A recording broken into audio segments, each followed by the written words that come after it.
let's address burnout in general. I mean, there are many ideas about what burnout is. Give us a proper definition of what it is. So burnout has traditionally been thought to be associated with overworking ourselves in the workplace. But the research that's come out, State of the Heart report being one of them, but there's many other studies out there, is that burnout is actually more than that. And in fact, it's linked to our emotions and our emotional state, and particularly the lack of meaningful connections in our lives, as well as a life of meaning or purpose and feeling fulfilled in our lives. So, we tend to think like something like burnout is something you only experience after a whole year or a good couple of years of actually working and slogging. Burnout can actually happen now, at the start of a year. Yeah, burnout can happen at any point in your life, and it really depends on or is contributed to by the environment that you're exposed to, right? So there's good stress and there's bad stress. So an example of good stress would be, let's say you're writing an exam the day before, the night before the exam, you're feeling all nervous and anxious and then you write your exam and your stress levels regulate themselves back to normal levels.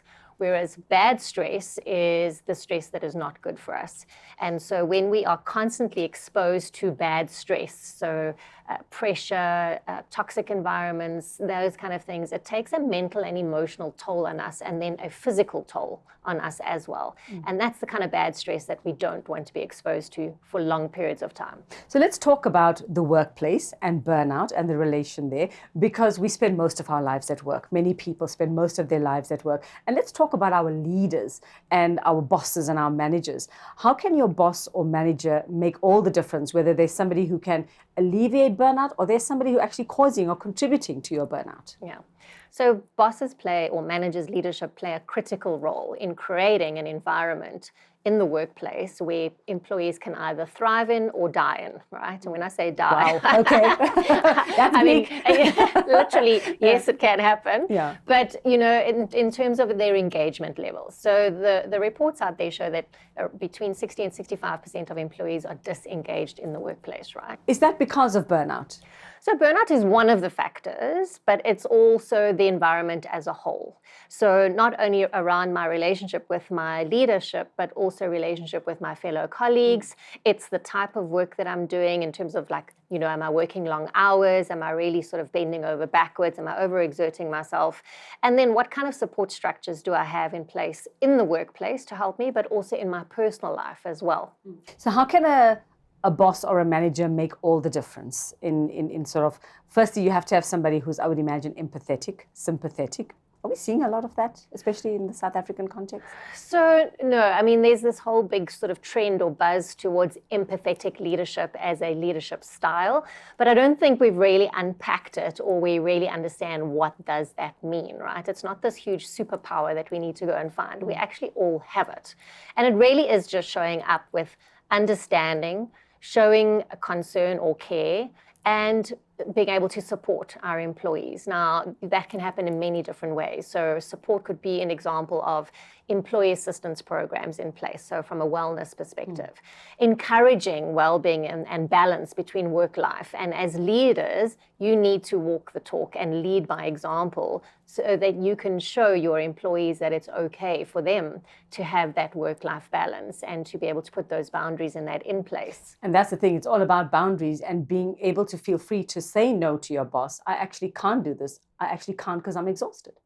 Absolutely. And that's where leaders can make all the difference is, just before you hand over a task to an employee, maybe sit down and have a conversation with them around what else have they got on their plate, because you may not be aware of the other deliverables and the pressures that go with what they currently have on their plate. They may feel that they can't speak up and speak out. So that's what a toxic environment is, or toxic culture, where people shut down. They don't speak up and speak out. They feel intimidated that they can't voice their concerns, that their contribution or their ideas is not being heard, and that they don't have a choice in a lot of things. And so then, if we're not having those conversations with our people, we don't know where our people are at and how they're feeling and what's going on with them and how we can support them in the process. And the micromanaging, all of that comes into play.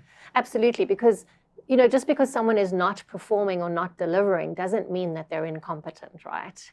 And if someone has been performing, they don't just stop performing for no reason. There's always a reason why. And that's where if leaders are truly in touch with their people and they have built those one-on-one relationships with their people, they will notice those kinds of changes in behavior.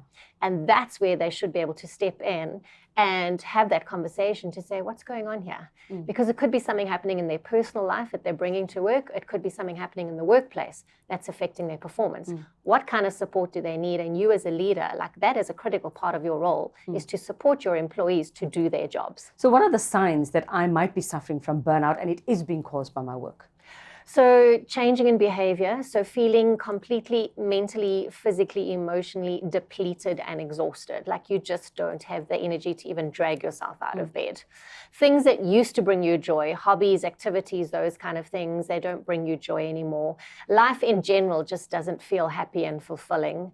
And you start withdrawing from people, so your family members, your friends, people in the workplace, you start becoming disengaged. And really what's happening there is we're pretty much going into survival mode. We're trying to survive from day to day, hour to hour, minute to minute.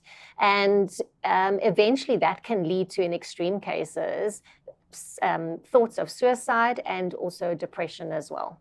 Sure. So what do I do to manage that? What do I do to change it before it's too late? Because we know that burnout can land you in hospital. It can become life-threatening. So what do I do every single day, apart from maybe changing my boss? I can't do that. Or quitting my job. How can I manage this for myself? And this is where it's an equal accountability and responsibility. So first of all, you as an individual, you are accountable for your own wellness and well-being. And if you don't take care of yourself, nobody else is going to, right? So you need to put structures in place for yourself that helps you manage your energy levels and your emotional levels, and to be able to find that balance for you, right? In the workplace, it's around what can organizations and leaders, what kind of support and structures can they put in place for their employees through their well-being initiatives. And so that you can tap into those resources, because in the workplace, your people are your business. And if your people are not well, then your business is not well. At what point then, Paula, would you say to yourself that this is not working for me, I have to get out? I think if it gets to that point where you're like dreading Sunday evenings and you don't want to go to work and you're feeling anxious and stressed, and Monday mornings you're dreading going to the office and you can't wait for Fridays to walk out the office, I think those are some real signs. And if you're not enjoying the work that you're doing and the people that you're with, those are red flags that you maybe need to sit and assess around, okay, this is the situation. What can I practically, realistically do about it? Does it still align with my value system and where I'm going in life and what I want to do with my life and my career? And if so, are there options where I can move around the organization into somewhere else? And if not, then I may need to make that very hard decision for myself that I may need to move on and go somewhere else. Okay, so somebody's getting up tomorrow morning, they've got to gear themselves to get to that office, they've got to get that paycheck. What do I start telling myself from the time I open my eyes? So is it just a paycheck? Are you just going to this because it's a job and it's a paycheck, or are you doing this because this is something that you really enjoy doing? And if it's just a paycheck, then, what is the level of fulfillment you're going to be getting out of that?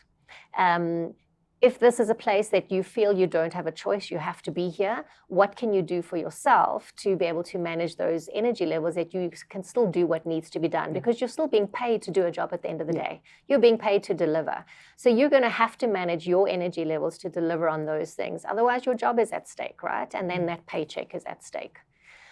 But if that is, what you're signing up for, be very aware of what your agenda is and why you're signing up to that type of environment or career or choice that you're making for yourself, because that's what you're subscribing to. Yeah, and taking care of my health then and preventing this burnout? Yeah, so taking care of your health, things like obviously healthy eating, reduce things like alcohol, other substance abuse to try and as coping mechanisms to get you through that, getting enough sleep, taking time out for yourself, so whether it's going to gym, whether it's going for a walk, yoga, Pilates, whether it's meditation, gardening, whatever it is, but something that gives you that mental break that helps you manage your mental and emotional levels. And then support structures. What support structures can you put in place for yourself? So family members, friends, mentors, role models, and if need be, go and speak to a professional to help you manage and give you tools to manage and cope with the situation that you're in. And learn to say no to your boss. And learn to say no. Nothing wrong with advice. saying no. No is a full sentence. No is a full sentence. Thanks so much, Paula Quincy. That's how